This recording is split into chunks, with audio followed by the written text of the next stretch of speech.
Good morning. I'd like to call this work session of the Southampton Town Board to order on this 9th day of March 2022. Please rise and join me for the Pledge of Allegiance.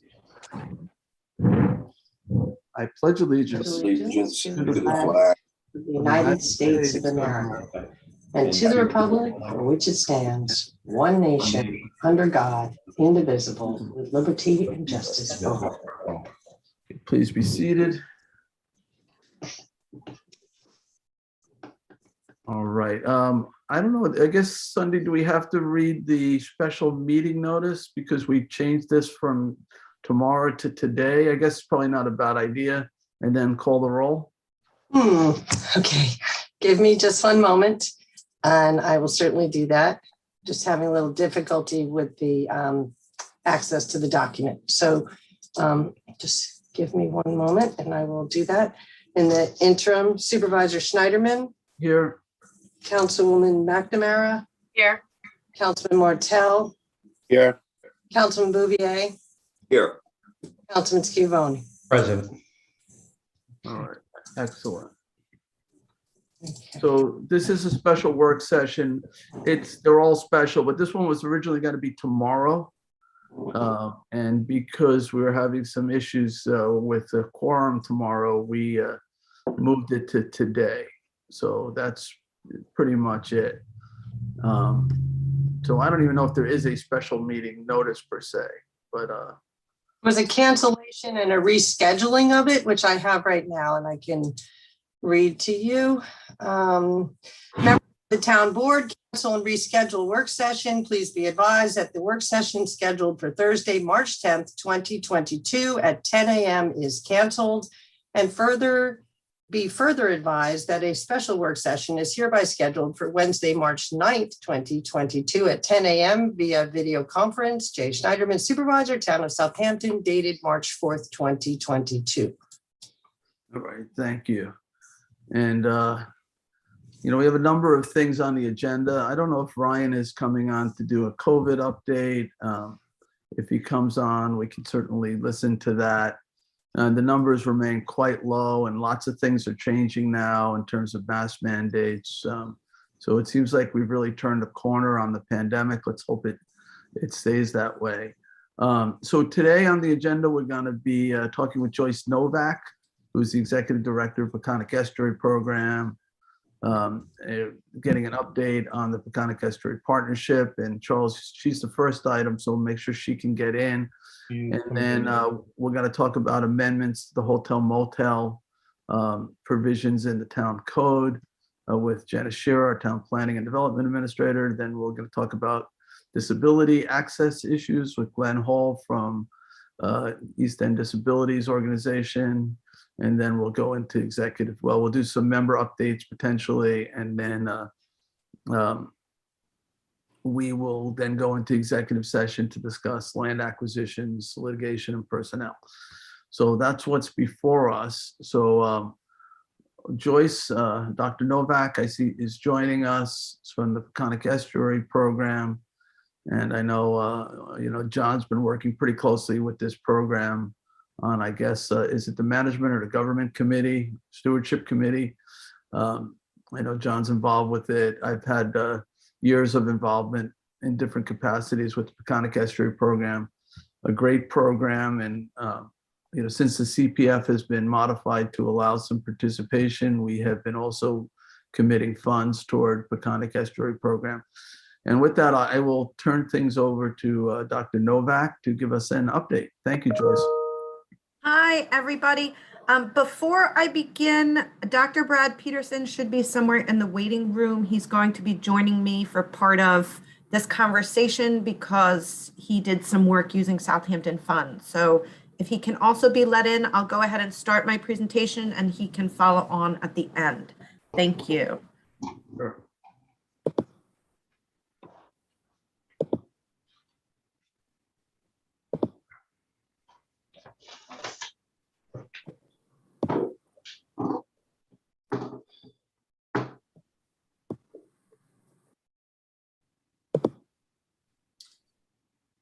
So I'm assuming everybody can see my screen here.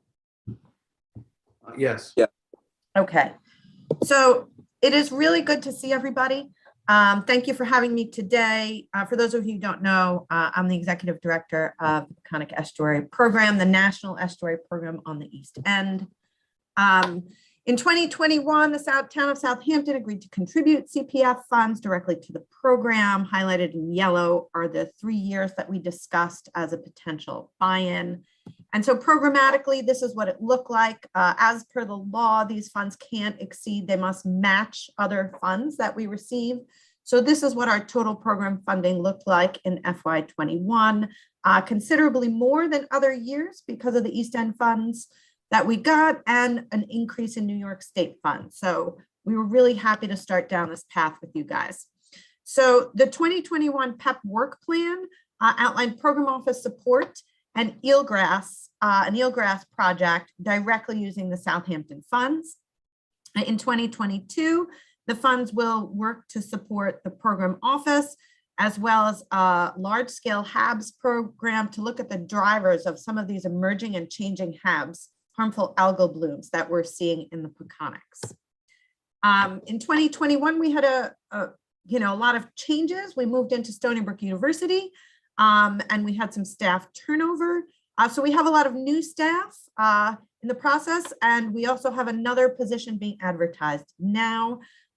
Feel free to reach out to me if you want to share the job advertisement. So all very exciting things for PEP. So what does that program office support do? It allows PEP to manage the extensive portfolio of projects that we have. It allowed us to create a PEP fellowship at the graduate level at Stony Brook University. So currently we are funding a fellow in the Marine Conservation and Policy Master's program. Her name is Abigail Costigan, and she will be identifying horseshoe crab mating habitats to prioritize as parcels for either preservation and acquisition or to retain natural shorelines. So as we know, hardened shorelines are an ongoing conversation in the Peconics. And one of the reasons we aim to keep shorelines natural is for horseshoe crab mating and habitat purposes. So Abigail's going to be looking at that for us. You may have heard that the bipartisan infrastructure law, which passed the federal government, has a chunk of money for national estuary programs. PEP directly will be receiving about $915,000 every year for the next 5 years.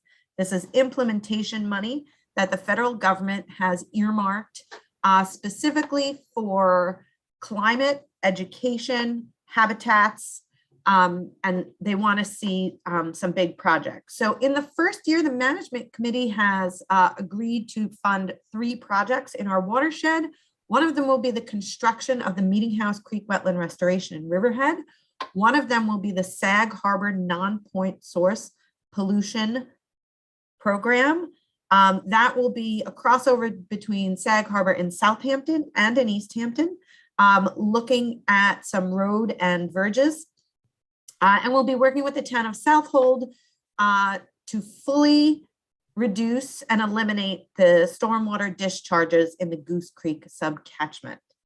I would encourage everybody to get involved in the PEP local government committee.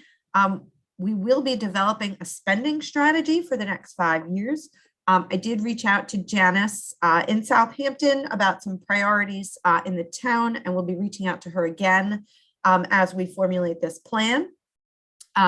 But just so you know, in the PEP world, the chair of the local government committee, who is currently Jim Colligan of Shelter Island, does have a vote on our management committee. That is in addition to John Bouvier's vote as the local government representative. So there is an opportunity here to have an input on PEP spending. Oh, here's just the map of where these projects will be. So in 2022, this is currently what our funds look like. New York State funds have preliminarily gone down, but it's anticipated that this will again go back to the 450,000 of last year. But at this moment in time, this is where it stands. I have an asterisk next to 750 for EPA funds, only because the budget will not be finalized on the federal level until March 11th. As we know, federal governments are in a continuance right now. So before I get into some of the work, very quickly, does anybody have any questions about budget or spending? All right, any questions for Dr. Novak? Yeah. Okay, then I will continue. So in 2021, PEP released its first water quality report. And it was based on the recommendations of our technical advisory committee. So we'll be reporting on water clarity, chlorophyll A concentration, and dissolved oxygen. This was a pointed decision because these are proxies for nutrients in our water. It is a little bit more complicated to report directly on nitrogen. And we're working on the best way to sort of sort through the different types of nitrogen data that we have. And so these three items give us a good picture of nutrients and are related to harmful algal blooms in our waters. The report is available online and the link is in this presentation, which I will provide to you later, or you can reach out to my office for it.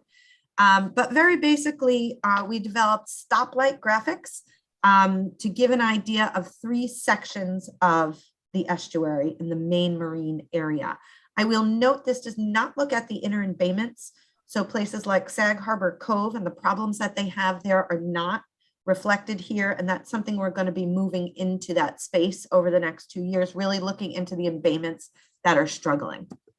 And we've also looked at pathogens for the past 10 years and sort of how this has evolved in the estuary. And as I said, a review of harmful algal blooms. We also have our USGS continuous tide stations. We did install a new station at the ferry on Shelter Island to really be able to look at those waters off Southampton and Shelter Island.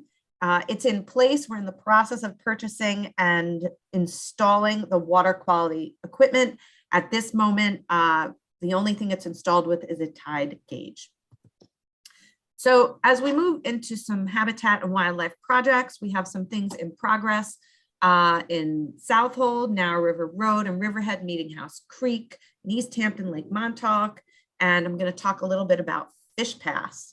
So particularly for Southampton, who is very involved in the Fish Pass at Woodhull Dam, this is the current stage of construction.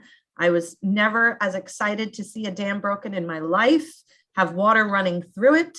And while it's not complete, it will be completed shortly. We will then install a fish counter so that by the 2023 season, we'll be fully operational and will allow us to completely monitor the fish run. This is an extremely important project that we have all worked on for many years. And so seeing this come to fruition is very exciting. We will be working on Lake Montauk for alewife access into Big Reed Pond, and we're working with Suffolk County. This will be much simpler, right-sizing some culverts into Big Reed Pond. And so our monitoring really shows a substantial alewife fish run. Currently, this is in Grangeable Park, so before they turn to go up towards Woodhull Dam. But the fish run is estimated at about 50,000 fish a year. The bigger unknown number that people speculate is it could actually be closer to 80. So we really want to get a handle on what this is and how we can enhance this important fishery. Meeting House Creek, as I said, is a stormwater wetland project in Riverhead. And we'll be working on some new projects. Paul Stoutenberg Preserve, this is in Southold. And we'll be moving into engineering design for this over the coming year. We'll be doing some conceptual designs at Agabonic Marsh in conjunction with the Nature Conservancy. And we'll be looking through the whole estuary at a horseshoe crab restoration and protection strategy. I noted that our fellow Abigail Costigan is starting this work. And in the end, we're going to combine it with our existing critical lands protection strategy so that we can really highlight the areas that are important for horseshoe crab mating. For those of you that are unaware, horseshoe crabs are extremely important, not just as an individual species, as a feed fish, but their blood is used in the medical world for tracing bacteria in the vaccination manufacture process. So all around very important for us to work to protect them. The critical lands protection strategy, we will be moving forward with more of a rollout. COVID really put a damper on this. We're going to start reaching out directly to town employees and trustees that are really heavily involved in permitting in the towns. And again, this permitting is run a little bit differently in each town, but we're going to target those individuals to really go through this tool with them so they can see priorities in the watershed. Our education and outreach produced a video that was played on the Southampton local news network. And in 2022, we will continue to work to helm the Wildlife Monitoring Network, which is a network of citizen scientist programs, including the alewife, terrapin turtles, ospreys. We work with Seatuck Environmental on that. We will be rolling out a climate adaptation work group. So we'll be looking to have two groups, really, a steering committee, which guides more of the governmental decisions that are made and serves as a support to towns who have some very difficult decisions to make and wade through over the next decade, and community outreach work group. So you look for that over the next couple months. One of our new employees, Jade Blanau, will be working on that with Sea Grant and ourselves. We'll continue beach cleanups, community-based education for septic improvement, community-based education for fertilizer use, and of course, our homeowner rewards program, which runs annually. I will note we are adding to that a school rewards program. We're piloting that this year. So we're going to reach out to area schools to see if we can support them with funding to convert a portion of their lawn to a native plant garden and stormwater rain catchment area. In 2022, funds will go to continue program support at PEP, most markedly the outreach efforts that we're expanding and our program support. With new funding comes a lot of new back-end project management, which will be needed. And this estuary-wide HAB project, harmful algal blooms that I discussed, which is going to do three main things. It's going to assess the temporal dynamics of nutrients and HABs with bloom-prone regions in the Peconic estuary. So looking at areas that have prevalent and consistent HABs and how that plays with the nutrients. Assess the ability of nitrogen and phosphorus to intensify HABs. So really digging down into what's driving some of these bigger blooms, and assess the levels of nutrient load needed to lessen the intensity of HABs. So can we put a number on the nutrient reduction? We know the county is working. We know the towns are working to reduce the nutrients. We want to see if we can really get close to what that level is. And we did start in 2021 a seagrass work group, which we will be working with DEC to continue when we hire the natural resources person. So before I turn it over to Dr. Brad Peterson, does anybody have any questions for PEP specifically at this time? All right, board members, any questions for Dr. Novak? A question about something that you mentioned about Sag Harbor and the stormwater remediation strategies that you're going to employ. I think that's fantastic. About 3 years ago, we allocated monies to the village of Sag Harbor for just that very purpose. And those monies are still encumbered. So we are kind of ready to go on that issue. And we've also been part of a longitudinal study in the village of Sag Harbor, in the coves, as we share with the town of Southampton, the village of North Haven, the village of Sag Harbor, to do a study on bacterial contamination of the harbor. So that's all fantastic. Thank you for your presentation. Yeah, thank you. I'll just add to that one of the reasons Sag Harbor's stormwater project was chosen was because they have a very good strategy in place. And there's been a lot of thought in that area to how to deal with this problem. And I'll also add, I met with the mayor yesterday. We're going to be coupling a pretty intense outreach endeavor in that area as well, so that communities know what the rain garden is, why it's there. Sometimes people might see it as taking away of a public space. And we really want to get ahead and make sure all the homeowners and communities see the value and are on board with that. That's fantastic. You know, the chair of the Harbor Committee, Marianne Addy, has really been putting a lot of energy under this, and putting together the funding for the program has been really, really fantastic and impressive. You know, there's East Hampton Town, Southampton Town, the trustees of East Hampton and Southampton, the Village of Sag Harbor. The list goes on. It's a real great private-public initiative, funding initiative. Yes. Well, we're happy to be a part of that. Any other questions?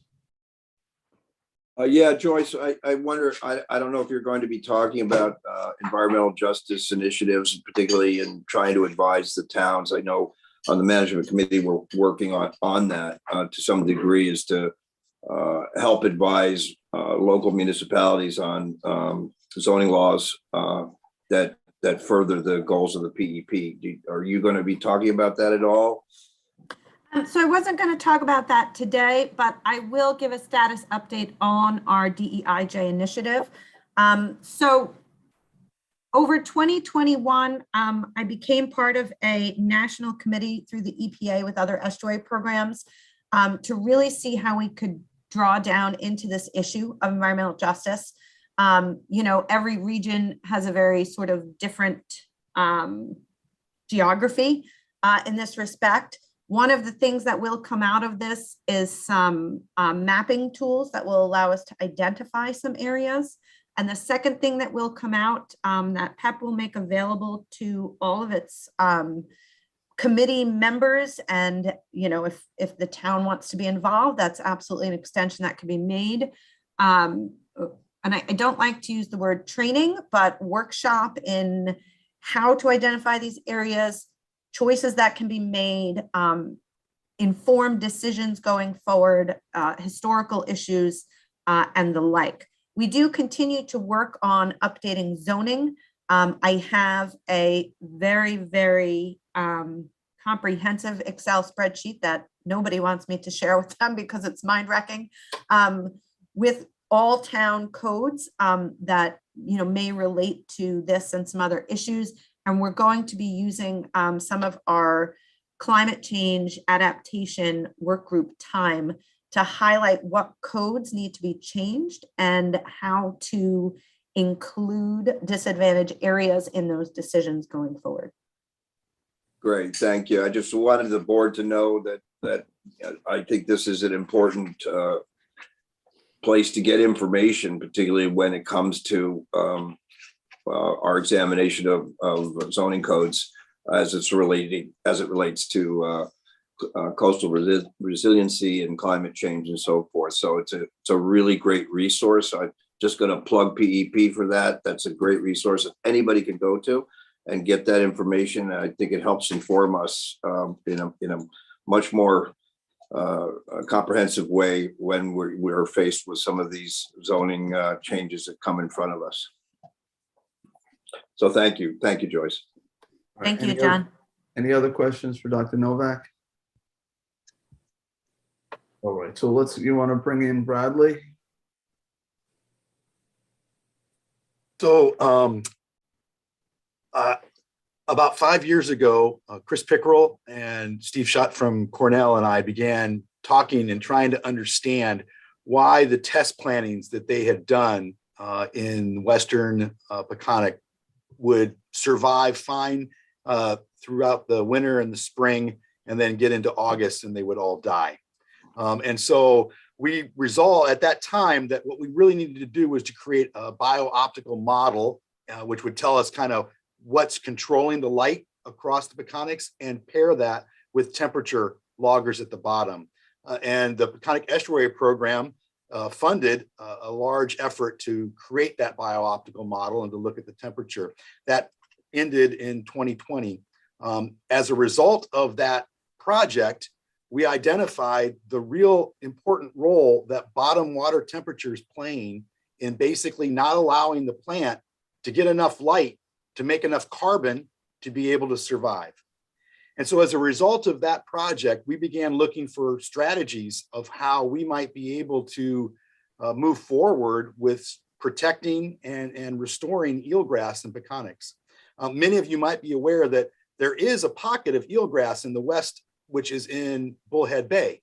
And that eelgrass survives there because of the cooling groundwater that comes into that area. And so we met with the USGS, who had just finished a large effort in trying to look at where groundwater is flowing out in Peconic estuary and other places.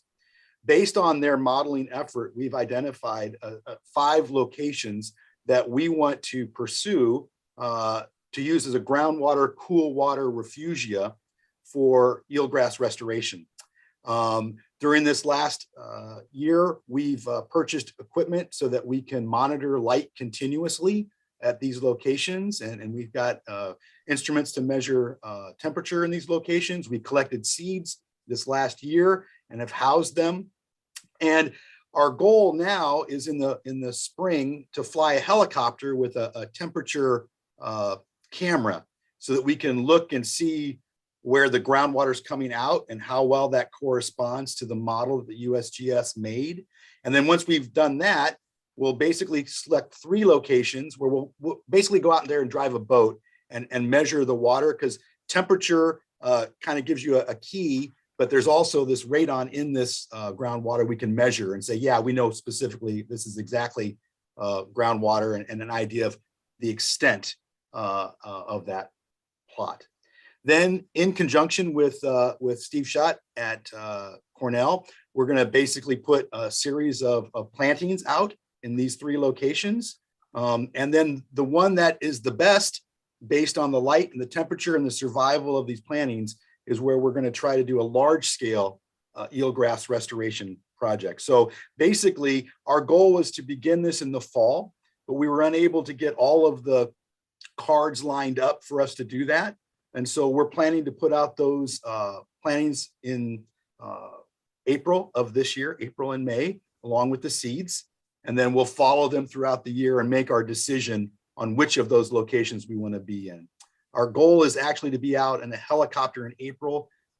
Stony Brook is difficult sometimes, and actually getting the ability to fund a helicopter, they have a hard time realizing that I'm not trying to get travel money, but to use it as a platform from instruments. And so we've been working through that.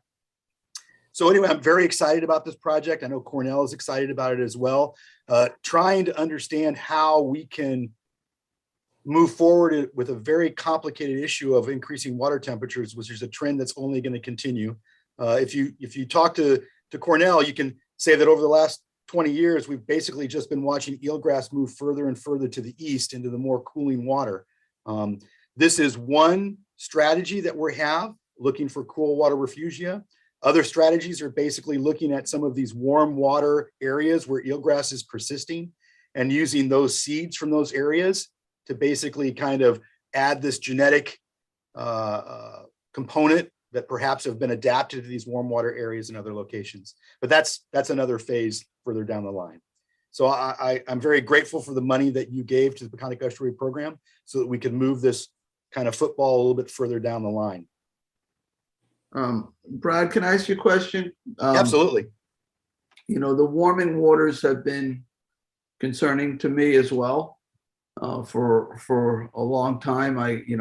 My basic understanding is that as the temperatures warm, not only do you exceed the threshold for some of our marine species, but you also end up with hypoxic conditions where the warmer water just doesn't hold as much oxygen.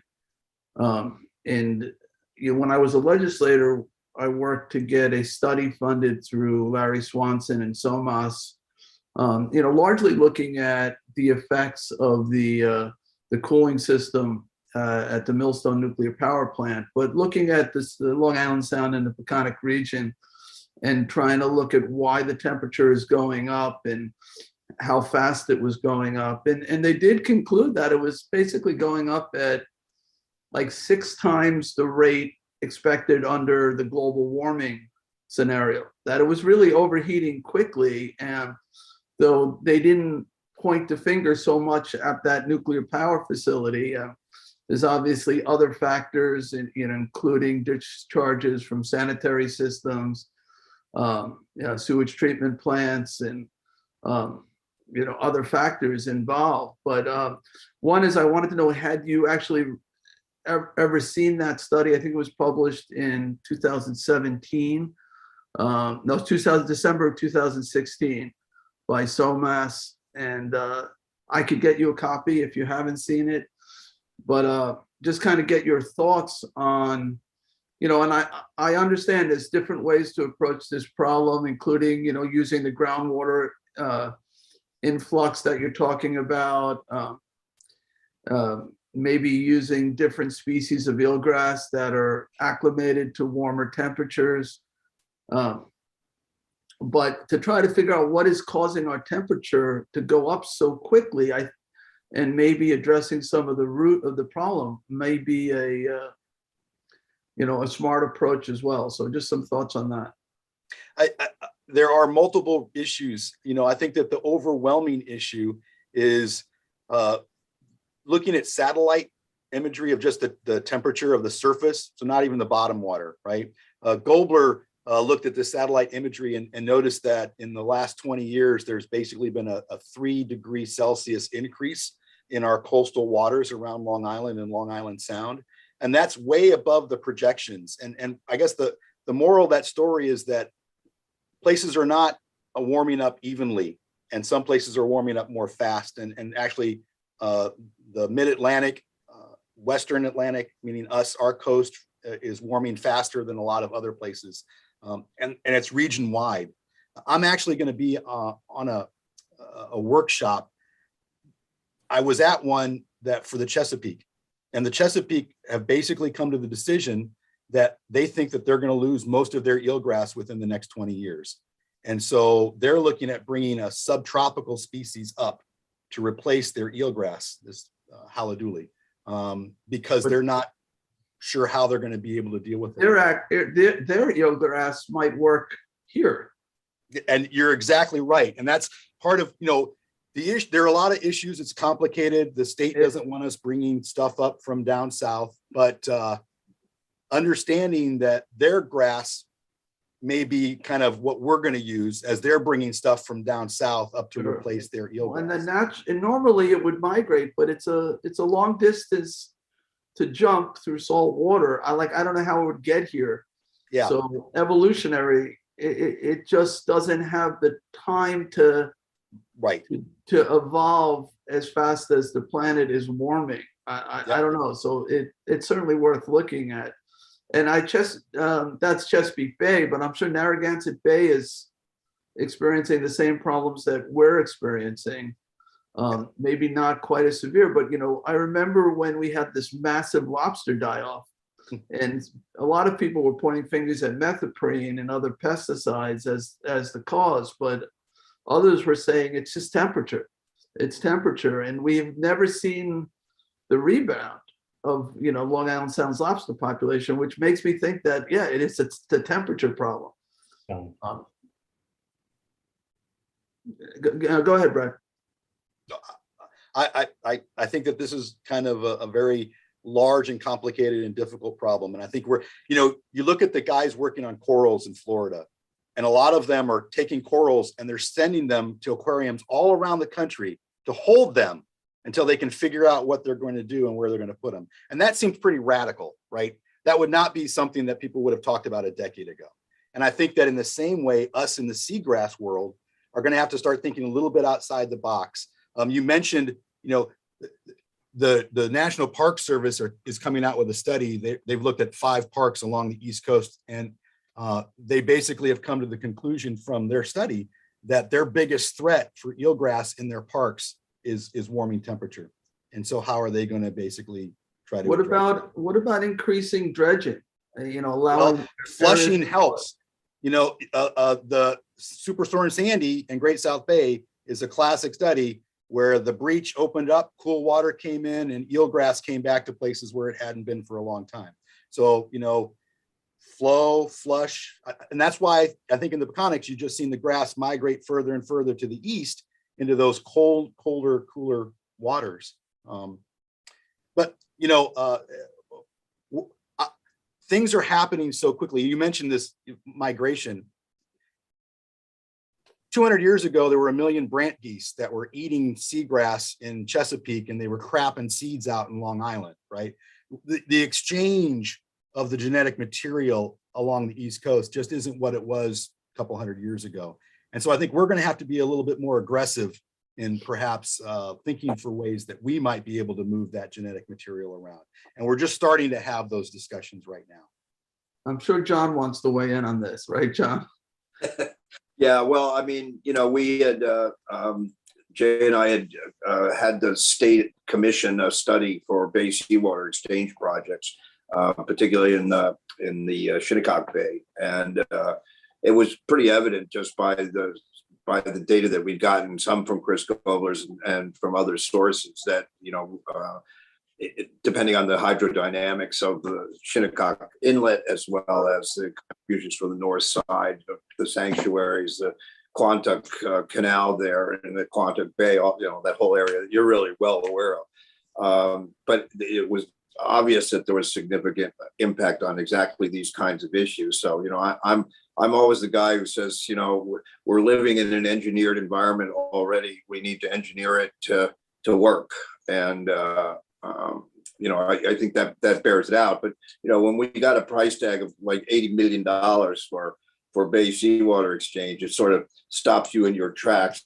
I think there's other ways that we can do that, but I'm still a big proponent of trying to find ways to increase Bay seawater exchange, just for those reasons.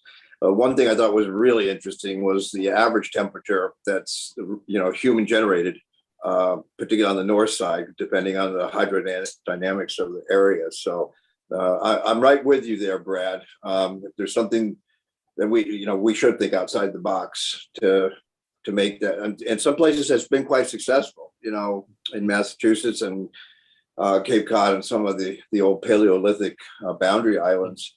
You know, they did the ground penetrating radar and found those areas and actually opened some of them. And the results were astounding, just like we had here just a little farther west of us. So I appreciate the work you're doing. But I'd like to also enlist that I don't want this concept to go away, that we can do Bay seawater exchange. It has other benefits. We can generate power. We can control nutrients. You know, if you discover those levels, that's actually quite a wonderful way to control that. And dealing with these man-made structures that connect water bodies, you know, which become choke points and create the issues that Quantuck Bay is experiencing. So yeah, thank you for that. We should talk a little more. I would like to, and I appreciate the funding that you gave the Peconic Estuary program. I think that this is going to serve as a pilot for other places in the region, you know, kind of as a potential strategy that they could look to see if they could use in their area as well. So Thank you guys. You know, we could probably talk about these issues all day, but we only scheduled a half an hour. But we do appreciate the work you guys are doing. And I'm sure the board's going to continue to use some of our CPF funds I know it's a match, you know, with other monies. As long as you have that match available, I think that we'll be willing to provide the funding levels that the law allows for. So just a plug for Woodhull Dam. You know, there is something, that has an absolute immediate effect and an evident effect on a whole region. You know, and it's, I think, money well spent, and we're focused more on those. So I'm obviously biased. I'm a big fan of PEP and everything that you guys do. So thank you. Thank you, John. And look out for an invitation in May when we will be coordinating with World Fish Migration Day and the completion of Woodhull Dam. So we'll reach out to you. Well, we like to hear success stories. So that's good. It gets depressing if we hear all the ways the environment is, you know, failing. So it's nice to see when we're able to make some progress. So thank you. Absolutely. Thank you all for your time. Thank you, guys. Thanks, Joyce. And John, thank you for serving on that local government committee. Oh, it's really an honor. I tell you, it's such a great group of people, and we made some real significant changes. Having Stony Brook become host, I think, was a big deal. More in tune with the local issues that are happening here, and they've been a great partner with us so far. And there's no reason to believe that that won't continue. And under Joyce's leadership, a lot of good things are happening. So Joyce, don't go anywhere. Well, Thank you. I won't. Well, you can go somewhere though now because we got to move on to the. But I think he Goodbye. means in the larger context. Have a great All day, right. everybody. Thank you. too. All right, so we are going to move along. Next item has to do with the hotel motel provisions of the town code. I know Janice Shearer, our land planning and development administrator, has been looking at those provisions and has some revisions that she'd like to suggest. So Janice, I'll turn it over to you. Thank you. Good morning, Mr. Supervisor, members of the board. Nice to see you again. Now we're back to virtual, but it was so good yesterday when we were in person. This is really just to give you a long-range planning snapshot of what we've been looking at and sort of let you know the track we're on and where we're going. So I don't have any actual revisions to show you yet, but what I wanted to let you know is what we're looking at. And that is basically, and let me just back up for a second and say, okay, it's 2022. We're re-emerging after COVID, 2 long years. We're beginning to take stock of ourselves and, sort of what's on offer for visitors seeking to travel and stay in the town of Southampton. As you know, the town has been a tourist destination. Councilman Motel was saying yesterday, even, since the beginning, since boarding houses and hunting lodges and, the extension of the Long Island Railroad. And that trend continues. So much of our market now is second home rentals, which has taken over the motel industry. And as the supervisor mentioned yesterday, those are not subjected to the same oversight and taxation that motels are. And they've sort of displaced that industry. And looking at it, we have a limited amount of motel district zoning right now, and then really extreme restrictions within our special exception standards, section 33141. And taken together, this has caused the degradation of these tourist accommodations within the town. And with the limited amount, it has also created a circumstance where only the very wealthy can afford a decent place to stay. Because now the price point of whatever's left, like, let's say Topping Rose House, not to pick on them, but that's an extreme amount of money for, to stay there. So there's, it's our thinking that if the right balance were achieved, the competitive market could be reestablished, enabling, a price point that could help continue Southampton's tradition of creating a place for families to come and visit, have special summer memories to last a lifetime, come during those shoulder seasons. And there's nothing wrong with that. But we have to look at what has been done to sort of make that not real anymore. It's not a possibility anymore. It's sort of the laws that are in place have done that. So what we're doing in my office is looking at those motel districts, and I'll have some maps, not today, but I'll show you, how limited we are. And basically what they did was, in the past, they said, well, okay, this is a motel. We'll just draw a line, a boundary around it and call that a motel district. So it was like, that's it. That's the district. One motel, like the Hampton Maid, that's the motel. You know what I mean? Like there's not like a whole comprehensive area where motels could come. Or you could just be in your own district, let's say it's highway business, but what parameters then would we want to put in place to say, okay, you could potentially be a limited size hotel, but you have to meet your size criteria for your zoning district, and maybe you need to be only on Montauk Highway or only on County, like maybe like the locational standards are what we need to, look at. Obviously, we all know the issues with increasing lodging accommodations in the town is to add restrictions for them becoming year-round apartments, because that's really the crux of the matter. I think that's why the initial restriction was placed on those motels. They're right now, 33141 says that the density restriction is 11,000 square feet of lot area per room, per guest room. And the room could be 300 square feet. So that means you can only have 4 guest rooms for an acre of land. And that's really, that impedes the whole industry from being viable. And if Ms. they Janet, can't operate, then that's where we fall into the other side of this, which is residential conversion. And people go, well, I'm not going to keep this because it only allows me, you know, or they've either degraded, become rental apartments, or they go seek residential condominium conversions. And then you lose that, you know, it's kind of, those happen more often on the water areas and cause, you know, sort of a privatization that happens. So there's two sections actually that we'll look at. And the first one we'll bring forward is sort of the motel hotel, just the transient regular kind, not the resort. That's a little more complicated. You know, I think that requires a little better of, you know, considering all the water quality issues and things along those lines. So we can separate them out and talk more along the lines of motel, hotel, transient. And what I've started to do is look at all the codes from, you know, communities that are like, nothing's really like Southampton, but other, you know, communities that, you know, like the Cape or, you know, in different locations, or else just in New York State, and what are their density requirements per guest room.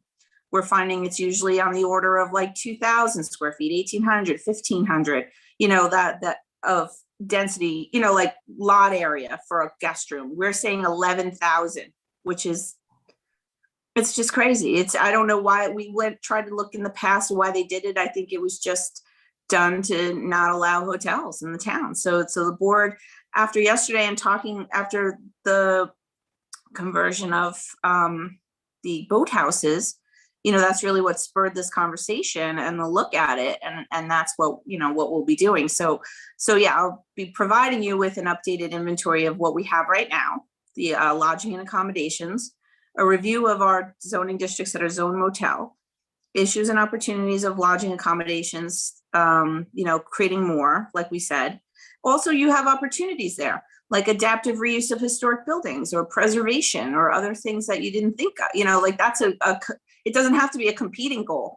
It could be like again, the Topping Rose House, how they made that into a beautiful guest place. And then what does our, you know, comp plan and our comp plan says maintain and increase accommodations necessary to support the town's tourist industry. So our laws and our goals are not in line with each other. And then I'll be bringing back, you know, the chapter 141 and with some changes to recommend. So, you know, a lot of the hotels that were in the town of Southampton, at least a whole bunch of them have disappeared or became apartments. And you know, other than what we just did yesterday with the Canoe Place Inn, I don't know of any new hotel capacity in the last 30 years that have been added. And I think it is that provision that only allows 4 motel units per acre, basically. You know, so to build a 50-unit motel, you need over 12 acres of land. It's just not viable. It's you know, it's not going to happen. I think either it was done to make sure that nobody would ever build a motel, or it was a mistake. They left the 0 out, you know, because a typical hotel density, you know, 20 units an acre, something like that. You know, you can't really build a hotel at 4 units an acre. That's quarter acre zoning. That's a residential, you know, density. So we haven't had any hotel development. Now, maybe some people didn't want hotels, but Jay, this was in the 80s and 90s when there was kind of a pushback against the, I don't know, the spring break Fort Lauderdale feel that some sections of the town had in the summer months. And, you know, there were these party houses that were kind of augmented by people staying in the hotels. So the town really kind of put a kibosh on that. yeah, no, there were issues with you know, sex offenders at hotels and homeless at hotels. It's, you know, there's been problems through the years. There's no doubt. But you know, a well-managed, well-run hotel in a tourism area also, you know, makes sense. So to have a code, you know, I think we can regulate it in other ways and protect it in other ways. But Yeah, I think it really calls out for, you know, something we've been talking about doing for quite a while, is that's the review and revise the comprehensive plan and update it. And I think these are kinds of the things that are showing up. My only concern is that I don't want to see that compete with our continued need for workforce housing. But I think they're absolutely, you have the ability to do both things in a way. But I think we do need at some point to really update the comprehensive plan to reflect the changing priorities. In terms of density, and I could look it up, but the Canoe Place Inn, which has 25 units on the west side of the canal. I'm not sure what the acreage there, and now 37 units on the east side. It's definitely not 4 units an acre. It's probably well over 20 units an acre for a 50 plus unit hotel isn't a giant hotel, but not at all. And we have had some interest in properties. The Hampton Bays Diner is an example where I've gotten calls from people who said, can we do a hotel type of facility here? And I would say, well, not based on the code currently, but then when I vet that with groups within the community, people say, oh no, we like the hotel use better than a lot of the uses allowable under zoning, which might be the restaurant use or the medical office type of use. So we want to make sure that our code allows for the type of development that the community envisions. So yeah, I mean, the standard Hampton Hampton Inn or the Holiday Inn Expresses that you see everywhere. Those are I was involved in a few of those up west a number of years ago, and the standard one was about 3 or 4 acres and it was about 120 units. So you're talking somewhere 30 units per acre. So that's kind of their standard model. That you saw, the one on exit 63, the one on exit 56 or so, and the ones over at the end of the expressway in Riverhead, the different Of course, models. we're more talking about sort of non-franchisey ones though. We usually discourage those type of big boxes. So I would just caution that that's not entirely what we mean, although I get what you're saying, Jim, but even when it came to Gabreski, when we did the airport PDD there, we were very specific guidelines for, not just being any place with a big, honking hotel plop down. We want the boutique, they usually have some kind of tapestry line that they allow for or something, not massive, Yeah, but, sure. but we're talking 4. So anything, Yeah. when you're talking anything, 50 seems like, oh my God, but it's really not. 50 is the starting point most, and that would probably be, we would definitely want to cap it, I think, at some limit here. Yeah. But the point is that we want to be able to create our, a nice place, the opportunity for a company like that, but not just to plunk down their standard franchise thing either. So I would just caution that. And there's different models, but I just Yeah. wanted to give you the kind of the scale, I think we have typical- to find this. We have to find a sweet spot for us that makes sense. So I think 4 units an acre is not enough, but 25 or 30 units an acre is probably too many. So it's trying to figure it out. That piece where the boathouses are, that's a 3-acre property that will have 37 motel units. That's a really tough one to even use as an example, Jay, because we did all kinds of swaps. There was Right. a motel zoned piece up where the STP is that had the yield that we transferred. So that one's not a good example, only because it involves more property than you realize. Yeah, well, right. But its basic lot is 2.7, whatever, maybe more, 3 acres. So that's over 10, what is that? About A 12. little bit more than 10 units an acre, right? So it's, I think, the typical way to do it is just do it by square feet, number of units. So we said 4 units per 11,000, and I agree it's probably an extra 0 got added in there somewhere. But the codes that I've been starting to research are usually anywhere between 1,500, 1,800 square feet of lot area per unit. That's the basic size. So if you take a 40,000 square foot property, which is roughly an acre, I guess I can use 43,000 as an acre, and I divide it by, you say 1,500? It's actually 40, the zoning districts usually require 40,000 a builder's acre, 43,560 is a true acre. So you could just use 40,000 as a round number and divide that by, say, 1,800. All right, 40,000 divided by 1,800. 22 units. That's 22 units an acre. So I think we have to sort that out and, maybe have it a little bit less, but have some bonuses if you use Pine Barrens credits or, transfer development rights, those kinds of things, sewage treatment. So, Okay. so you're going to come to us with your recommendations at some point. Yeah, I'm going to come back with a little snapshot, just so you have a little sort of at a glance study of what our current situation is and what the law says, and then some recommended language, to sort of try to fix the problem. Okay. Any questions for Janice? All right. Thank you, Janice. You're welcome. I look forward to being back with it soon. Thank you so much. All right. We're gonna change topics here.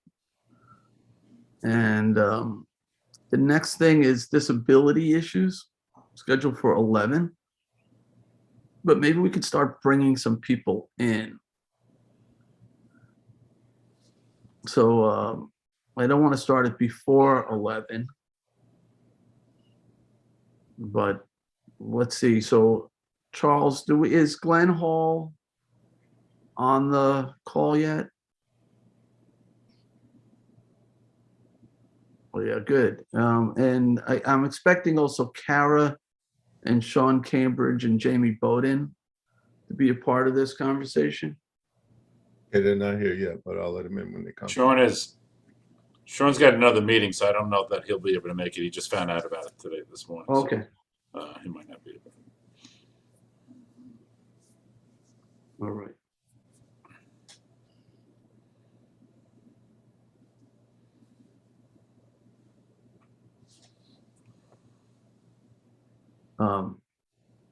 While we wait for the others to come on, in the update world, hey, this Glenn. All right, Glenn. In the update world, I definitely want to mention and thank everybody, including Jim, who participated in the Habitat for Humanity wall raising over the weekend. We could talk about that more later, but I know Cindy McNamara was there, Rick was there, and Tommy John was there. John was not able to be there, but we had a great showing of town employees. Sandra Cericione and Kara Back and Deborah Keller, and we had so many people who were there. Ryan Murphy and his wife Lauren were both there. Ryan Murphy was there, and we had a great time. And it was amazing the progress that was made in just a few hours in terms of framing this house and putting the plywood on, and meeting the couple that is going to be moving into that home. It really felt good. We'll bring it up later. I know a lot of other people are going to want to comment on that, but it was great the amount of town participants, town employees who participated in doing that. All right, so we have who are we waiting on now? I think Janice is here. I guess Janice is going to participate in this too, perhaps. We're waiting on Kara. I'll reach out to Kara, see if I can find this. She's here, Jim. She's here? Okay. Oh, there she is. All Wait, right. CTV did a lot of filming of this, so I'm looking forward to seeing the footage. But there's Kara. She was there at the home building, and Jamie's with Kara. All right, perfect. So we can start this conversation. I welcome Glenn Hall from the East End Disabilities Organization, and I've known Glenn. I don't know, Glenn, what, 25 years maybe? Since before you were supervisor of East Hampton. Before I was supervisor, and I started in Y2K, right? Year 2000. So before then, So Glenn has been very active in accessibility issues as was chair of the advisory committee we had in East Hampton, as well as the East End Disabilities Advisory Group. And has been a great advocate trying to make sure that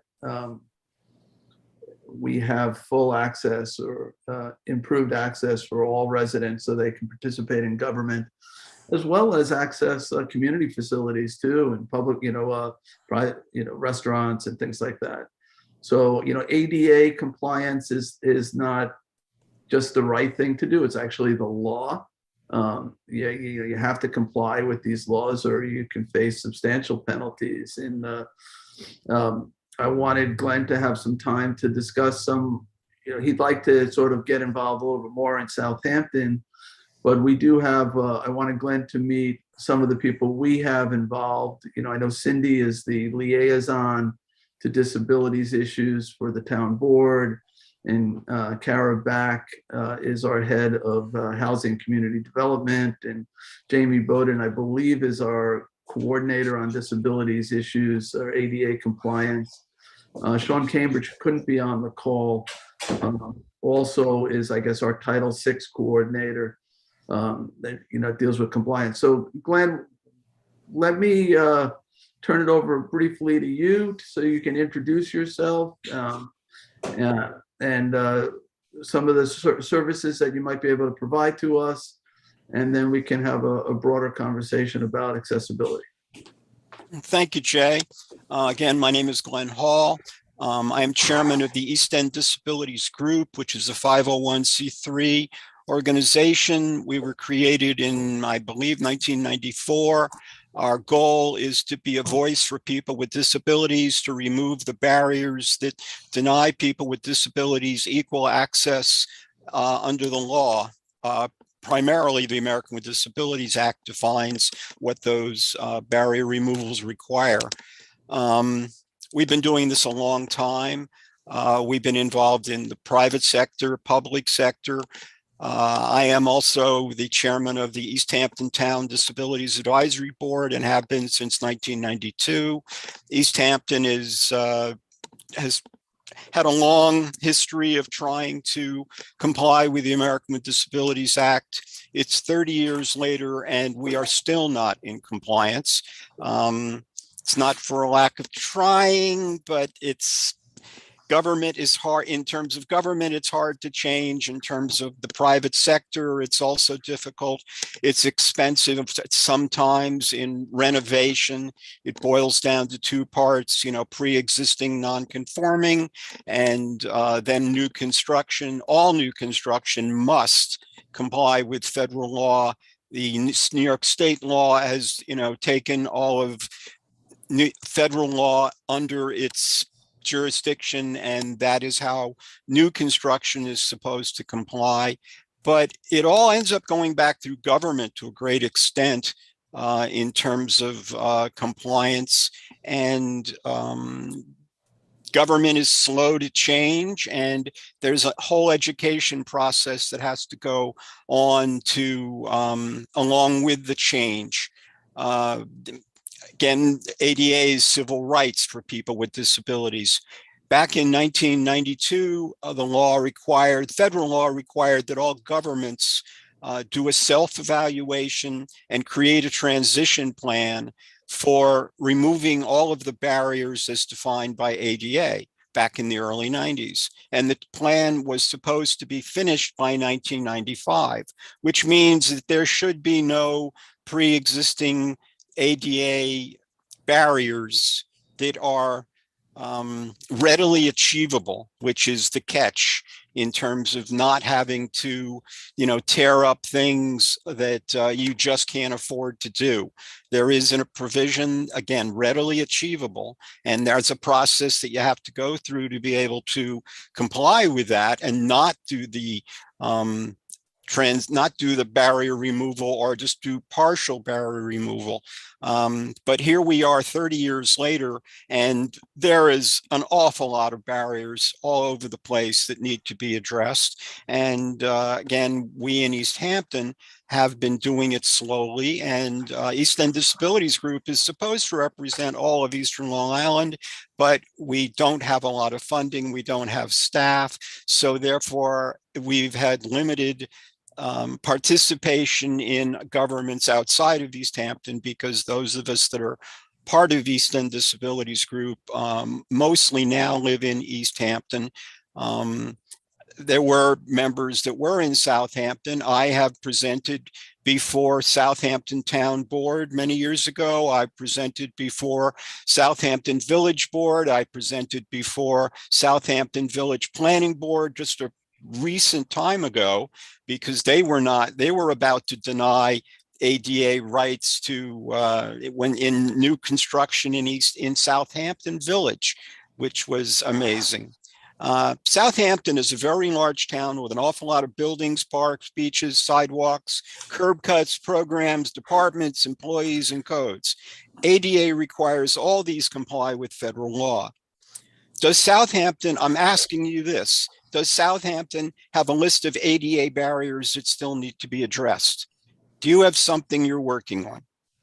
Does Southampton have a plan on how these barriers will be addressed? Is there someone in charge of this? An ADA coordinator? And Jay, you just said there is somebody. Is there a budget for this work? I know that in East Hampton, we have an annual budget that's in the capital budget. Previously, it's been $200,000 a year.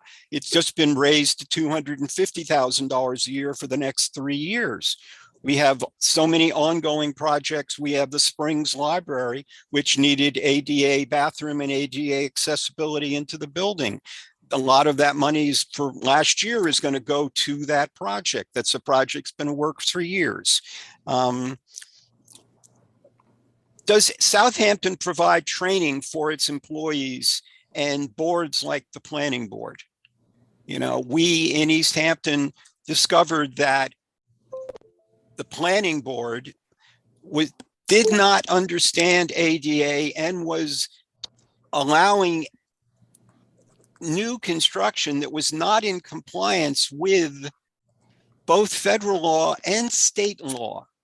There was a new property, a new building being built out in Montauk a few years ago, and they were planning on putting the ADA access down a narrow alley on the side of the building through the back of the building. And that was against the law on 2 levels, both the 60% rule and the concept of the closest door needs to be the one to the parking, so on and so forth. And the planning board in East Hampton didn't know. And I was invited or made aware of this. And I went to the planning board and I had to take them on the law and show it to them. Federal law and New York state code that they could not allow this building to be built this way. I had to do the exact same thing to the planning board in Southampton Village a few years ago. They were going to allow a building to be put up on Job's Lane, where that little courtyard is there. They were going to allow a building to be put up there, brand new construction, and there was not going to be ADA access through the front door through Job's Lane. I went there and said, how can you be doing this? Who is in charge? Do you know what the law is? And they didn't until I brought them and showed them both federal and state law. So what I'm saying, and what we did in East Hampton was to deal with the East Hampton Planning Board. We initiated training through Cornell Extension, and we have them coming to East Hampton every few years to give training to all the boards, employees, whatever is appropriate. But every few years, because there are new board members, new committee members, new, employees. And if they're not trained on ADA and the upgrades and the modifications, they're not going to know about it. It's not just something that's static. People need to understand this. It's so much a part of education, which is very much what EEDG is about. Does Southampton have an advisory board? Citizen participation is required under the American with Disabilities Act. I know Southampton Town used to have an advisory board. I attended the meetings many times and was part of discussions over the years. And the last time I spoke to that board was quite a number of years ago, and I just haven't had time to reach out. But it's required by law that you have citizen participation. What are you doing about that? Open meeting laws and people with disabilities. This is something that is new. This is, I'm sure you're all familiar with open meeting law. This refers to the public being able to view government, to be participants in government, and to be, and I mean participate as spectators or people that want to talk to government. And then there's also the third part of the open meeting law is to be actually part of the board, committee, whatever governmental entity we're talking about. And right now, the open meeting law says you cannot participate in a meeting as defined by open meeting laws unless you are physically in the room or venue. These are the absolute definitions. You have to be in the room. Now, the American with Disabilities Act says that if it's readily achievable, you cannot deny somebody access. That's because of their disability. COVID and Zoom has proved that people with disabilities can participate in government equally and without having to be physically in the room. Now, I went to Albany back in October on Zoom to a legislative committee hearing that was run by Fred Thiel to discuss the changes that should be made to state law regarding the open meetings law as a result of the education of COVID. And my point of view is what I just said. The American with Disabilities Act says if it's readily achievable, you cannot deny access participation for people with disabilities if it's readily achievable. And Zoom and our new internet technology and all that stuff says that we can do this. So I am putting all of my forces and every force I can gather together to make sure that New York State changes this law to allow people with disabilities to participate on all levels. I mean, and this goes to something as simple as if any of you on the Southampton board have an issue that you cannot attend a meeting because of an illness or a disability, you can't vote if you can't be in the room according to the way the law is written right now. But that is it's not fair. You should be able to just not be denied participation just because you can't physically get in the room. Yeah, absolutely. What we've been doing now is what we are doing right this second is having, basically for one of better terms, a hybrid meeting. And that's what's going to what you're going to transfer to, hopefully. And that is what I am advocating. That is what I got a positive response from the committee up in Albany and Fred Thiel. There's a lot of issues to this, but we are very strongly in favor of this. And my final question to you is, if you believe in this concept, are you planning going forward to have hybrid meetings as defined by whatever New York State says, obviously? But I would certainly be looking for your support to Albany to change the law to allow at least participation by people with disabilities so that they don't have to go out at night in the snow and the cold to be able to say something, or try to get into a building that's not accessible if they're in a wheelchair. I mean, you guys all know what I'm talking about here. And that's pretty much it for my presentation. Okay. Thank you, Glenn. You asked a lot of questions, and I'd like to see if we can answer some of them. So in no particular order. So, and Kara, so who is our point person? I want to get that clarified on ADA compliance. Yeah, so Sean Cambridge, who's an assistant town attorney, is our Title VI compliance officer.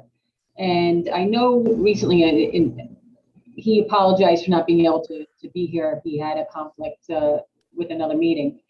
I know that he has recently done a survey of all of the town buildings and has come up with a list of some of the items to bring us into compliance. And we've been working through that list and have, made certain changes to some of the buildings to bring us into compliance. I know he is working on a plan. I'm sure that he would be happy to meet with you, Glenn, to have further discussions with you. He is now also an attorney that is appointed to the planning board, so he might be able to arrange some kind of a meeting, or some kind of education with the planning board. Yeah, and I think those suggestions that Glenn mentioned about having training to the board members through Cornell or whatever other agency that might be able to be available is an excellent idea. I'm sure that the staff members, building department officials and planning staff, I would hope that they're up to date on all the requirements for access, and that they, at the time of applications, that the planning staff is recommending or putting in the requirements to any application that's before the planning boards and zoning boards. But it would be also very helpful, I think, for the planning board and zoning board to receive that training independently. Yeah, I think so too. That they should, and maybe Absolutely. that's something that Glenn's group can get involved with the training. Yeah, I think it's an excellent suggestion. I've reached out to the controller just to see if we have a yearly budgeted amount for ADA capital improvements, Glenn, so I'll be able to give you that. I know we've been doing a lot of ADA projects. In fact, we just built a really nice ramp access into town hall through the main parking lot area. Before the ADA access, I guess, was toward the front. So that was a major project. I want to say close to $1 million, maybe $800,000 project. But we also did an accessibility project out at Hot Dog Beach, where we built the ramp switchback. We've got a walking trail type of boardwalk that we're building out in Flanders at a park that will be fully ADA compliant. I know we recently built a handicap platform out at the life-saving station. It's a historic building out in Hampton Bays as well. We just made the town hall elevator be able to reach all the floors in town hall, which it was not able to do. So we've been spending quite a bit of money as needed. So the controller is telling me we don't have a specific budget. We have a overall capital budget. and so we tap from that to do these ADA types of projects. Sometimes we're able to get money from CDBG types of money that are available for handicap, and we've been pretty aggressive in terms of maximizing our availability in terms of Just to expand on that a little bit, Jay, that the housing department has committed quite a bit of funds towards handicap accessibility through CDBG money in the last number of years. So, and that's been consistent every single year that we've been doing that. And of course, obviously, all the new facilities that we do are all fully ADA compatible. In terms of the advisory board, and I think it was Arlene Schroeder, who I guess not long ago passed away, but she was very active in this. But we do have an advisory committee, and I think Cindy, maybe you can weigh in on the Southampton Town Disabilities Advisory Board, because I know you've been working with them. I do. Dave, before you do that, could I wanted to ask Glenn a question, because Sure. The training idea, I think, is really important. You know, we spend a lot of time, our planning board spends time on secret training, you know, because the laws are complex, and ADA laws are more directed, but certainly as complex. I absolutely agree with you that we should have training for our planning boards. Matter of fact, I was going to approach the powers that be about providing training for other aspects of planning board decision making and how they need to be informed of certain things, everything from energy to a whole bunch of things. But the training thing, I think, is something that probably has a greater impact in most ways, as you pointed out. And I think it's a fairly easy thing to initiate. You know, I want to look at planning boards and other planning boards and see what training is involved in that. The secret training is literally hours and hours and hours because it is such a complex law as it applies to applications. So that's something that you know, I'll speak with Janice about. I think that is probably the quickest way to have effective change and quickly. So thank you for that. And everybody in East Hampton that has attended that training is also very positive on what it gave them. I mean, one of the things that we did for the planning board specifically was we included a one-liner on the application and the final whatever that's called, and that is, does this project comply with the American with Disabilities Act? And that puts the applicant on the spot to say that it does, and they're putting it in writing. And then the planning board has to say, when they approve it, they have to check off, this does comply with the American with Disabilities Act, which this is part of changing the system. You know, I mean, so much of what we're dealing with is systemic here. And so much of what we're dealing here is just people just don't know, and nobody's told them, and they haven't gotten around to it. So the more training and education we can get into everybody, the better this seems to work. Glenn, our planning board and our zoning board, they're required to have, I believe it's 10 hours of training every year in various municipal issues and zoning issues. Do you think the training in East Hampton, does that qualify for that mandatory training for those land use boards? I can't speak to that. It should. It sounds like it should. But what I do know is that we don't do it every year. Right. We do it every few years because, you know, board members, you know, serve, you know, 3-year, 5-year, 4-year terms.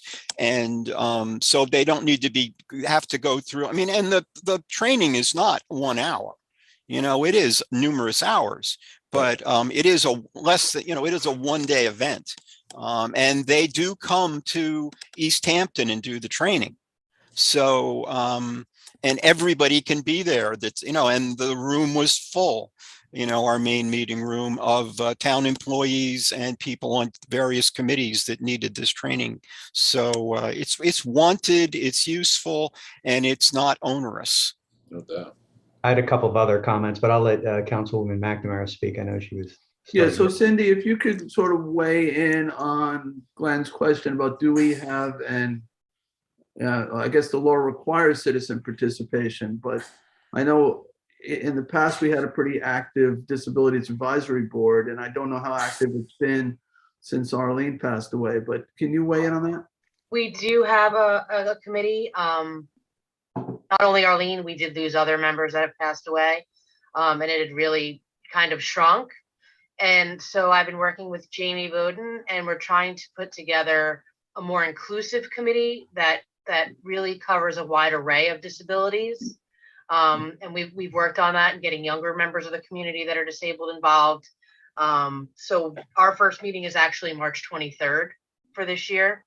So we will be meeting, and we're still accepting members. It's not a closed committee. It's not a set committee at this point in time. We've asked anybody that's interested to please come to that meeting and, start a discussion on what people would like, to see in town government, what they'd like to see happen at town facilities and such. But we really are focusing on trying to be inclusive of more types of disabilities and really have a wide array of people involved. And this is the perfect example of where a hybrid meeting is so much more effective. I've run the East Hampton Town Disabilities Advisory Board for 30 years. It's very hard to get people with disabilities to come to a meeting. It's only a 1-hour meeting, but it's been in various locations.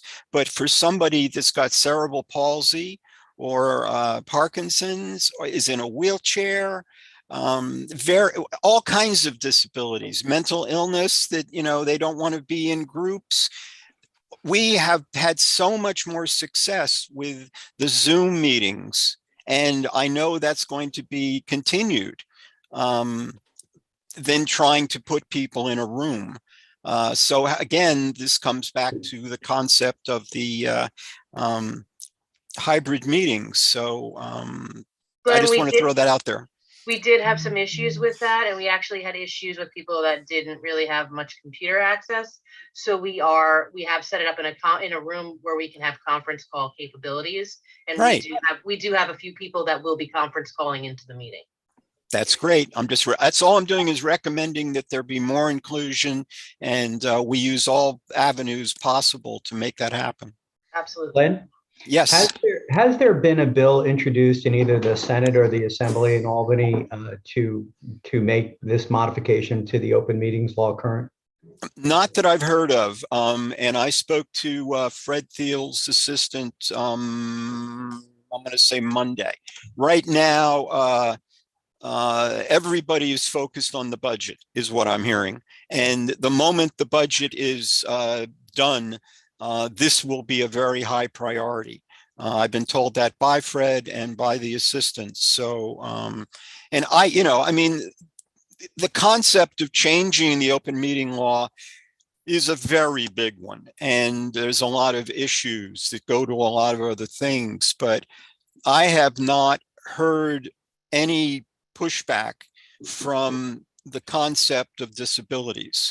So that is the one thing that I can't see where they can get away from the federal law on this. So I'm just on that. I'm a one-trick pony on that issue when it comes to open meeting law.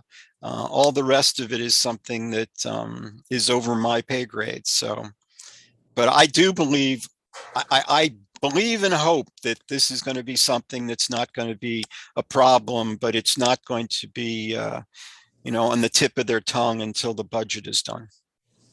I think unquestionably we're going to have a mix we're going to be including Zoom as part of our meetings moving forward. Throughout. That was one of my big questions to you in this meeting. So I appreciate that answer. We'll have to work it out here from the town, I think, but I think the state is there's any question that the governor will allow it and the legislation will be amended to include. I think we've all learned, everybody, both private and in government, have learned the value of the Zoom and the other methods of communicating. Be happy to help if I can. Yeah, thanks, Charles. No worries. All right. Any other of Glenn's questions that we didn't cover? I think we got to most of them. So, Glenn, we look forward to a continued dialogue with your organization. Maybe we can figure out how to get you involved in these training seminars for our town employees or planning board, zoning board members. I think you can work maybe with Kara or Jim on that. And, I know this is an important issue. People, and I think Councilman Motel, who's been quiet through this conversation, who's suffered with a leg injury for the last year or two, I think really came, face to face with some of the accessibility issues, not even be able to get to his office because the elevator was down and couldn't go up the stairs. So, we certainly want to be a place where everybody has the ability to reach out to their local representatives or even be a local representative. And not only just to participate, but really to make and shape policy. So I think that this board is certainly understanding, sympathetic, and desirous of having an impact on making the community more accessible. So we welcome your voice, and we look forward to a continued partnership or an ongoing partnership or future partnerships, So Jay, if I go could ahead. add a little bit to that, I was injured. I was in a nursing home for over a month, in the hospital for almost a month. I would have missed 3 months of meetings probably if we weren't on Zoom.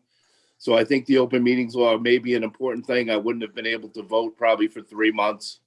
So that really came in handy, for me personally. And as far as accessibility, I think Town Hall does a great job. I did miss the elevator for a while. There's some other parts of town. There's, we had a meeting at the highway the other day, and it was tough. The rails were loose. There's some little things we can do here and there. We did a great job at Ponquag when we rebuilt the pavilion. So, I think every time we rebuild something, we're doing a terrific job. We just really need to look at some of the small issues. Well, I would remind you, small issues. Every single curb cut in the town of Southampton should be ADA accessible. That's an enormous lift. I understand that. That's going to take a really long time, but it's part of your responsibility. And that is one of the most basic barriers in the face of people in wheelchairs, is being able to get, back and forth on the sidewalk and up and down through the curb cut, but that's the tiny, tiny issues. And start there and, just have a general plan and say, we have 10,000 curb cuts. We're going to do, I don't know, however many you can afford a year. That's readily achievable. And that's something that people can wrap their minds around, but that's the tiniest stuff. And then it goes to all the other things. So, I just like to thank you and appreciate your support. Again, East End Disabilities Group is, a voice of the people. We don't do services. We don't do programs. We just try to represent the disabled community, which is somewhere between 20 and 25% of both East Hampton or Southampton, considering the elderly and all the other different disabilities. So, I just wanted to make you guys aware of this and touch base with you. And yes, East End Disabilities Group is trying to expand. We're trying to get more funding so that we can have more time and people to be able to reach out and participate in this. And Southampton falls under our area of responsibility. So we want to take part in helping you guys, from the point of view of the people. That's what we're here for, and to be a voice. So I thank you all, and we will be here to help. Thank you, Glenn. Another source of training may be also the Association of Towns. Glenn, I'll contact them. They do an annual training every year for all town and county employees all throughout the state. Judges, it's a really broad training that they make available. It's been in person for many years. In the last few years, it unfortunately was not in person, but they do also continuing trainings throughout the year as well. So I'll reach out to them, see if they have anything regarding this topic. I would also suggest that maybe you as a town board would write a letter to Fred's committee, requesting or, talking about your experience through COVID and how, at least for people with disabilities, that this is an important issue and a civil rights issue when you support it. Absolutely. Yeah, I appreciate you saying that, Glenn, because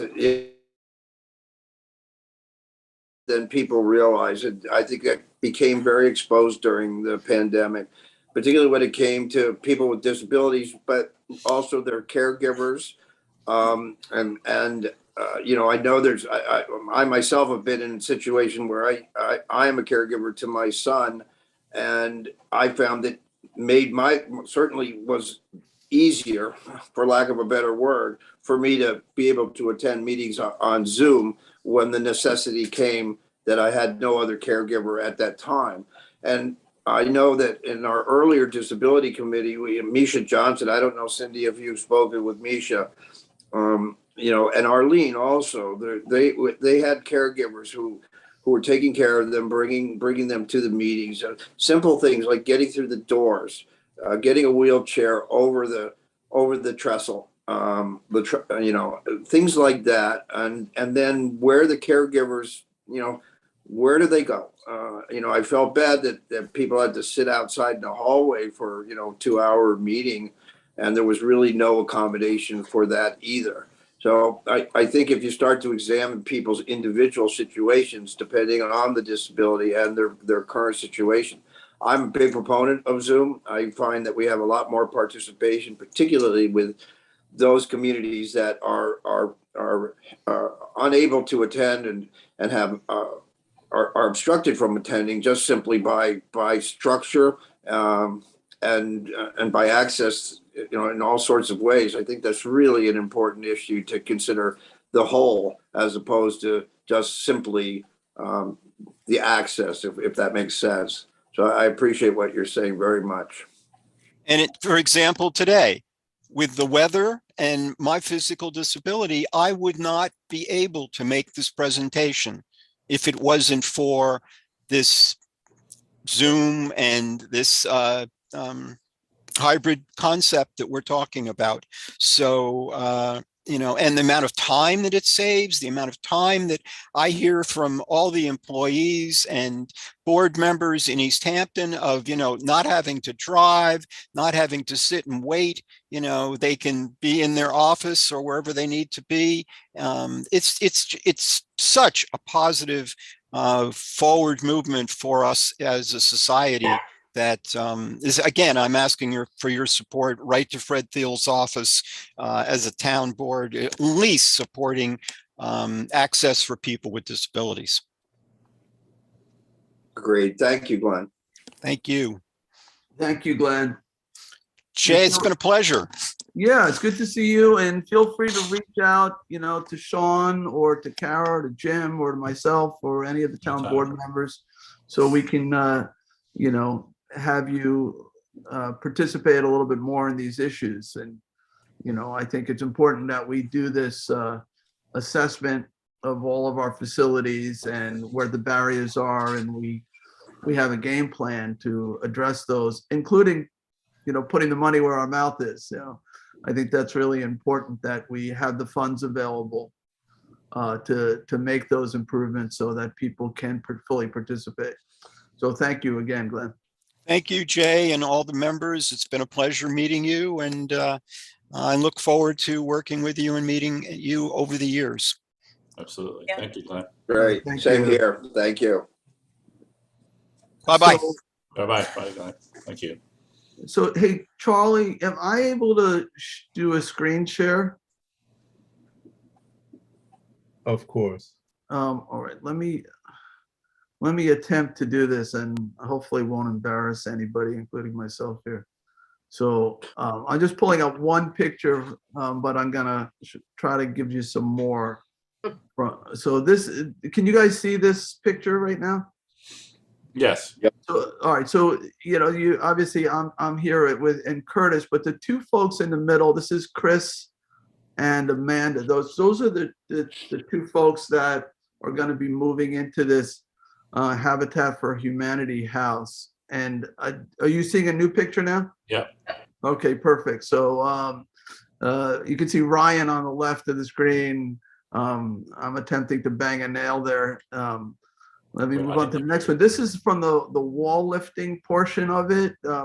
Obviously, there were 4 walls to this house. I think Councilman Schiavone is right behind the town seal there, and Sandra Ciricione. I don't know if Jim, you're next. Somebody's next. Yeah, that's me. Yeah. This is there you go, Jim. Yep, there I am. With the gloves on, putting a stud in place there. There's Sander, ready to bang a nail there. Oh, there's Councilwoman McNamara, lining up the board. There's our own Ryan Murphy. You can see how happy we were. Not a smiling paper. There's Deborah Keller. It's like a cold morning. There's Ryan again with Cindy. Oh, I look, Tom Houghton in Tom the Hampton. Yeah, he was there as well. And another one of Ryan's employees, Charles Schneider, was there as well. There's Ryan getting ready to, or lifting up a piece of plywood for the siding. Oh, there's Curtis, ready to swing the hammer. Oh, look, there's Sandra. What she's doing here is she's drawing a line with the pencil where the nails are going to go, so you make sure they go into the stud there. I was so impressed by Sandra. I mean, that woman could build you a house. No, absolutely, she did great. There's Curtis and Tom and Tommy John and Ome Zuccarelli. She was also there from council office. That might be the last one I pulled into this folder, so I'm going to stop sharing.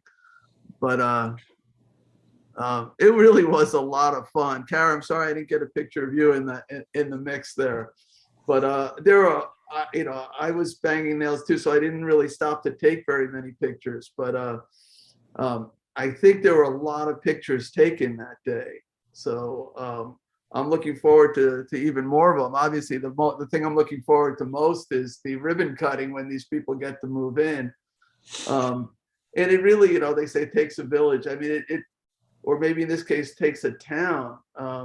It was really remarkable how much got done. And I only worked the first half of the day. I know some of you stayed and worked all day, but it's amazing. If you go down Old Quag Road, you see there's 2 houses that Habitat are building right next door. And the town has been participating not just with volunteer labor.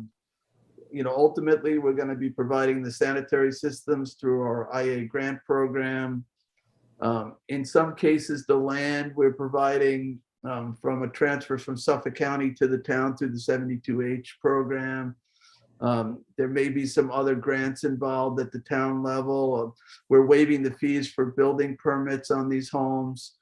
So, we are making it so people can afford to own a home. In this case, they will pay no more than 30% of their income toward housing costs. So that's, the mortgage, interest and principal on the mortgage. So, with Habitat's help, a family that makes, $70,000 or $80,000 a year, who normally would be completely priced out of ever buying a home anywhere in the town of Southampton, actually are able to buy and own, participate in the American dream of home ownership. So it's really a great partnership. This task ahead of us is daunting. we need so many units of rental housing and home ownership. So many people are priced out, living in, substandard housing conditions or commuting an awful long way just to, provide, essential services to the town. So, we have a lot more to do, but it did feel pretty good, I have to say, to, help with this one home. And I want to kind of kick this to the town board and the others on this call to make a comment or two about Saturday's wall lifting. So I know a lot of you were there. So anybody who wants to say something about it. Sure. I know that they were there yesterday putting the ceiling trusses on as well. So I'm excited to look to see how far they've got on that project. That was a lot of fun, Jay. I got to say, I haven't swung a hammer like that in quite a few years, and my elbow and shoulder can feel it even today. Did you hit the right nail? Oh yeah. You can swing a mean hammer, Tommy John. Not this nail, the other. No, a solid 80% hit rate. Okay. Very impressive, Councilman. You were very impressive. Like I said, it was reliving my childhood. But that young couple that is scheduled to move in there, it really is fantastic to see them working, and they are committing to working on other Habitat for Humanity houses throughout Long Island, and for the next year, I believe. Chris is a Santa Merchants graduate. He was a former student in the school that I worked in my career, so it was good to see him again. And I think somebody had a Bridgehampton connection too, right? The previous owners, or the owners of the first house. Oh, the house next door. Okay. Right. Yeah, I think they mentioned Chris mentioned they've been living in the area for like 20 years. So they're not, they're not strangers to the area. So that's great. Yeah, very impressive young couple. I think they're going to hopefully enjoy that house. It was a great day. It was nice to spend time with so many people that, we work with and don't usually get to, just have normal conversations with, not about work, not about things going on in town, but just life and things that we were working on and doing separately outside of town. And, it was the first time I'd actually met Tom in person, Tom Hampton. So, I had a long conversation with him, and it was a great day. And it was amazing to me that in like 2.5 hours we showed up, and there was, it was pretty much just those two roughly framed out walls, and 2.5 hours later there was 4 walls up on this house. So it was pretty neat. Anybody else want to comment on it? Well, I'm sorry I wasn't able to be there, but some of the injuries, maybe it worked out. It worked out better. I do have a segue on project updates with Habitat for Humanity. When you get to that, it's a perfect segue. So I don't know. So I was just going to comment about how this property was a 72H property that the town had acquired from the county. And it was a property that was laying vacant for many years. And I think this is actually the property that there was a partial foundation on it and had been started. So here's an opportunity now to take this property and to, build a home and to have this young couple move into and raise a family. And Habitat is one of the only, I think it is the only organization that will allow families that have between a 60 and 80% AMI to give them an opportunity to actually own a home. Some of these families may never have an opportunity to own a home at that income. And so it's a terrific opportunity, and it was great to see such a great showing from the town. We had so many people come out and join us, and really just they're committed to the fact that we know we need affordable housing in this town, so it was really a great day. Yeah, it was great to see Bridget Fleming, the county legislator, as well as Sydney Jonah, who's the head of the real estate department in the county, because they're the ones who are responsible for transferring the properties pursuant to the 72H law. so they can see what actually happens, so it keeps their motivation up too, to, if they are going to transfer these properties from the county that are tax foreclosed properties to the county, from the county to the town, they actually see what we do with them, and I'm sure it's motivating for them to see that we're actually putting them to good use, to great use. So. And it's a win-win for everybody. It's a win-win for, the couple that's moving into the property. It's a win-win for the neighborhood. It's just, it's Yeah, really absolutely. And a special shout out as well to the Honor Society of the Shelter Island High School. They sent a contingent of students out there, and Boy Scout Troop 483, who cooked a delicious breakfast. So They were great. Yeah. they broke out their grills and everything, so that was wonderful. Both great groups. This Shelter Island group from the high school were fantastic, and the Boy Scouts as well. Yeah, it'll be fun to see the whatever CTV develops for it, because they were there for, I think, a couple hours, I think, taking video. So yeah, no, it was really a great, I think we all had a lot of fun, and we felt like we were doing something good. Carol, what was the status of the housing plan that is sort of a component, so to speak, of what we might put on the ballot this November? We have to discuss this as a board, but as the board's aware, Assemblyman Thiel succeeded in passing legislation that would create a community preservation fund like surcharge on housing transfers that would create a fund that we could use for affordable housing. And of course, you have to have a plan and tell voters before they vote on how you plan on using that money.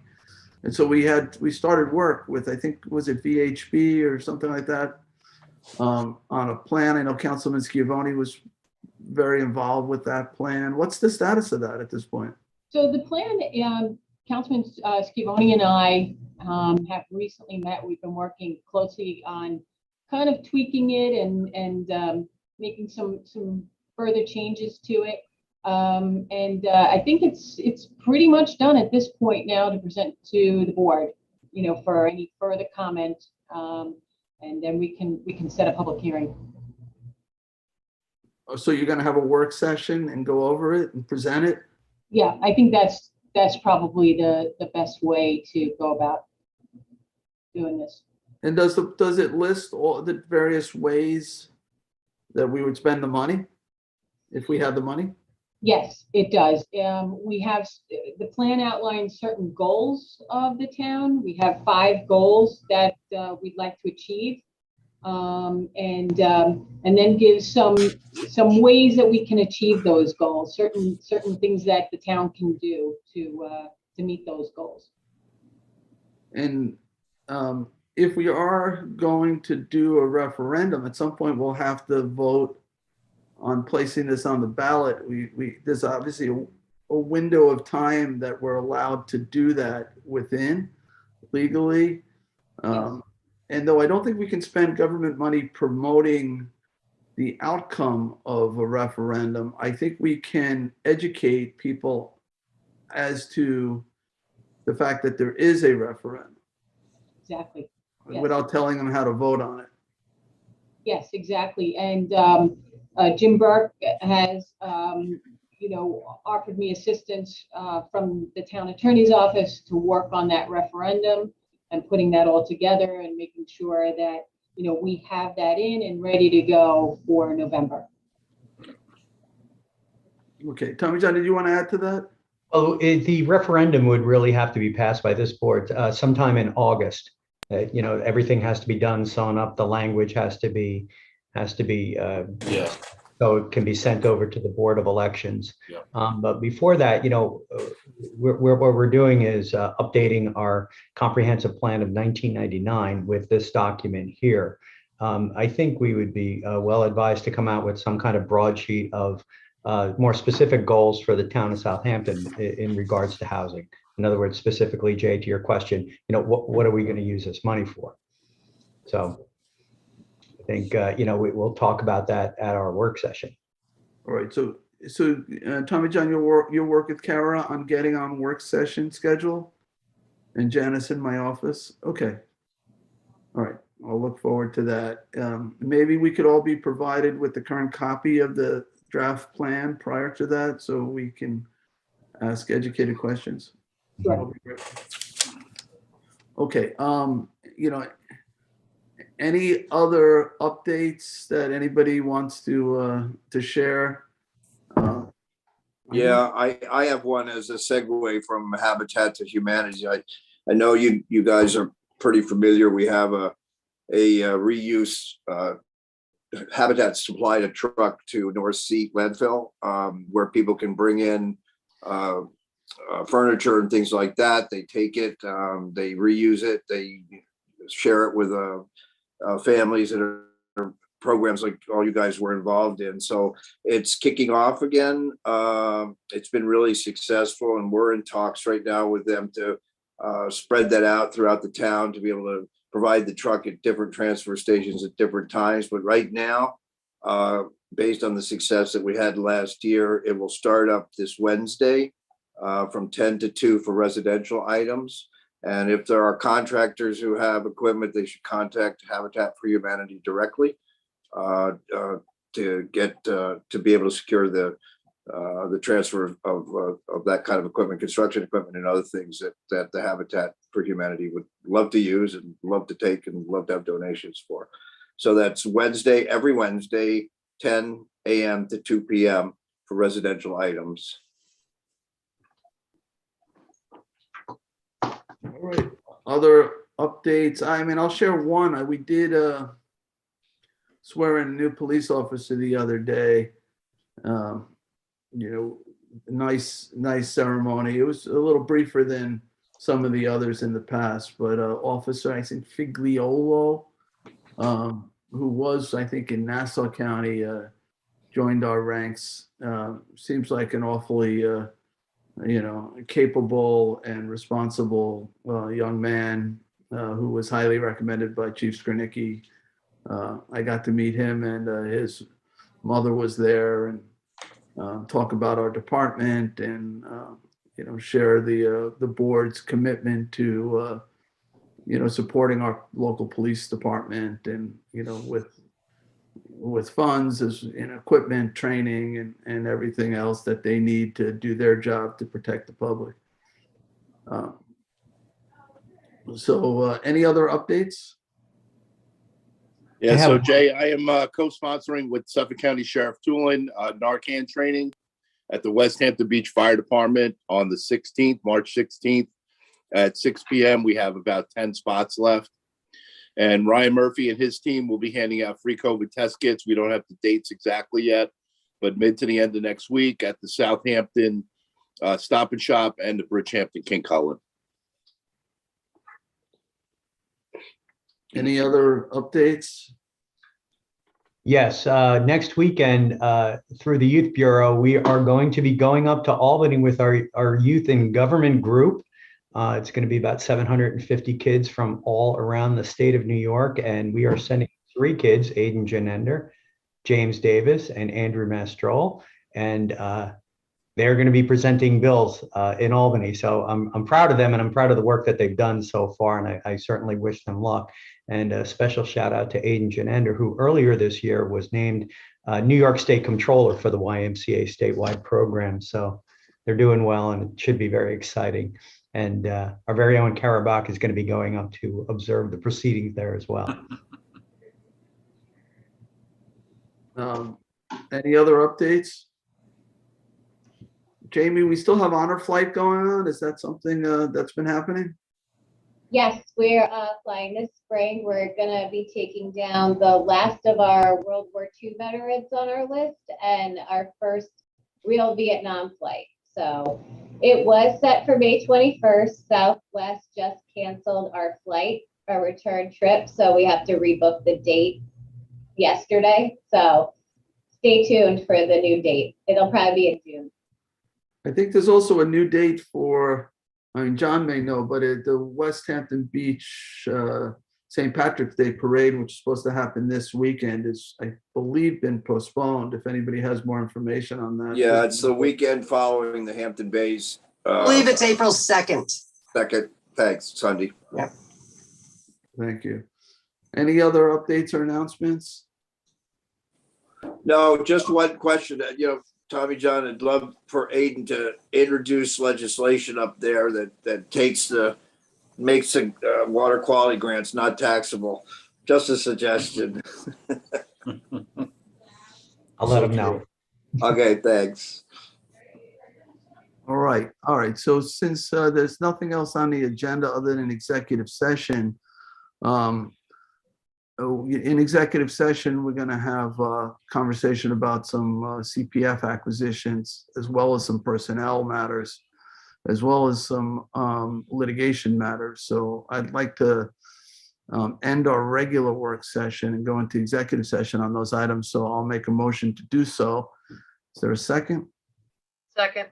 Second by Councilwoman McNamara. All in favor?